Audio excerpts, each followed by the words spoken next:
Монгол Улсын үндсэн хуулийг Braille үсгээр хэвлэн гаргалаа. Түргэн тусламжийн автомашин орон сууцны хотгон дунд тусгай зогсоолтой болно. Орон сууцны барилгад урьдчилж захиалга өгсөн хүмүүсийг залилсан явдал гарлаа. 16 болон 32 настай эмэгтэйг хүнөөсөн гэх 4 этгээдэд холбогдох хэргийн урьдчилсан хилэлцүүлэг боллоо. Амралтын өдрүүдэд аялал зугаалга төлөвлөхгүй байхыг цагуурын байгууллагаас анхаарууллаа. Ice Global-ийн цөөн хормын мэдээ эхэлж байна. Монгол Улсын үндсэн хуулийг Braille үсгээр хэвлэн гаргалаа. Үүгээр харааны бэрхшээлтэй 11500 гаруй хүн, мөн төдий тооны сонсголын бэрхшээлтэй мэдээлэл авах боломж хязгаарлагдмал хүмүүсийн эрхийг хангаад зогсоохгүй, хүмүүр суурь эрхээ эдлэх боломжийг бүрдүүлэх түүхэн үйл явдал болж байна. Хэвлсэн дээжийг Монголын хараа гүчүүдийн үндэсний холбоо болон Монголын Номын сангийн консорциумд хүлээлт өглөө. Монгол Улсын үндсэн хууль Монголын ард түмэн бид хэмээн эхэлж мэдих түн, сахих түн гэсэн үгээр төгсдөг. Энэ хүрээнд үндсэн хуулиа дээдлэн залгах тухай Монгол Улсын их хурлын 2024 оны 43 дугаар тогтоолыг бид дагаж мөрдөж байна. Улсын хурлаас мэргэжлийн байгууллага холбоотой хамтран хэвлсэн энэхүү Braille үндсэн хууль нь 2019 оноос хойш оруулсан бүх нэмэлт өөрчлөлтийг багтааснараа онцлог юм байна. Яралтай түргэн тусламжийн машин дуудлагын дагуу очиход зогсоолгүй улмаас тойрч явах цагаалдах зэрэг хүндрэлүүд гардаг. Тиймээс үүнийг шийдэхийн тулд орон сууцны хотгон дунд түргэн тусламжийн машин зогсоох тусгай зогсоолтой байхаар шийдвэрлэж байна. Нийслэлийн эрүүл мэндийн газрын даах манлайлаад хийгээд тэгээ болсон гэдгийг харуулаарай. Тэгээ түргэний машинд цуг очих хэрэгтэй бол. Цуг очоод яаж дугаараа дамжааг нь харуулаарай. Энэ бол амархан шүү дээ. Тэнд нь зүгээр програм дээр нь дугааруудыг шивээл болно. Нийслэлийн түргэн тусламжийн төвд 78 түргэний машин өдрийн 3 ээлжээр дуудлагад явдаг. Нийтдээ 125 жолооч 175 эмч ажиллаж байна.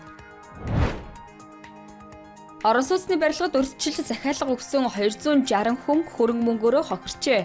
Тодорхойлбол Б гэгч нь 3 жилийн хугацаанд 260 хүнтэй гэрээ байгуулан баригдаж буй барилгадаа 20-с 120 сая төгрөгийн урьдчилсан захиалга авч бусдад нийт 2 тэрбум гаруй төгрөгийн хохирол учруулж залилсан болохыг тогтоогод байна. Хүмүүс орон сууцны захиалга өгөхдөө тухайн компанийн улсын бүртгэлийг өмнө нь гүйцэтгэсэн төслүүдийг тэдгээр нь хугацаанд ашиглалт орсон эсхийг болон шүүхийн үр төлбөртэй эсэх барилгын зөвшөөрөл баримт бичгүүд бүрэн эсхийг нягтлахыг анхааруулж байна. 32 настай эмэгтэй болон 16 настай охины амийг хэрцгийгээр хөнөөсөн хэрэгт яллаж буй давагдагч нарын хэргийн шүүхийн урьдчилсан хилэлцүүлэг Баянгол, Хангуул, Сонгон хайрхан дүүргийн эрэггүй хэргийн анхан шатны тойргийн шүүхэд боллоо. Урьдчилсан хилэлцүүлгээс давагдагч Ган Эрдэнэ, Номын Эрдэнэ нарт авсан цагдаа хорих даслан сэргийлэх арга хэмжээ.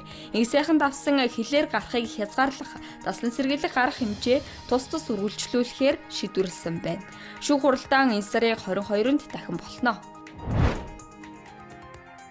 Амралтын өдрүүдэд аялал зугаалга төлөвлөхгүй байхыг цагуурын байгууллагаас анхаарууллаа.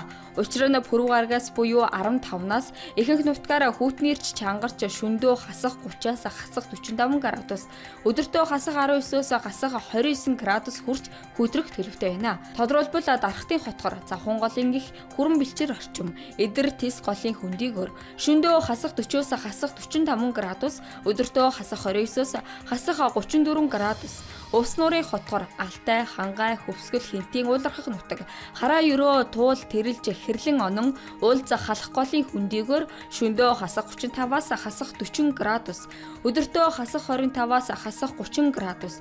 Говийн бүс нутгийн өмнөд хэсгээр шөндөө хасах 18-аас хасах 23 градус, өдөртөө хасах 12-оос хасах 17 градус, бусад нутгаар шөндөө хасах 25-аас хасах 30 градус, өдөртөө хасах 19-оос хасах 24 градус үтэн байна.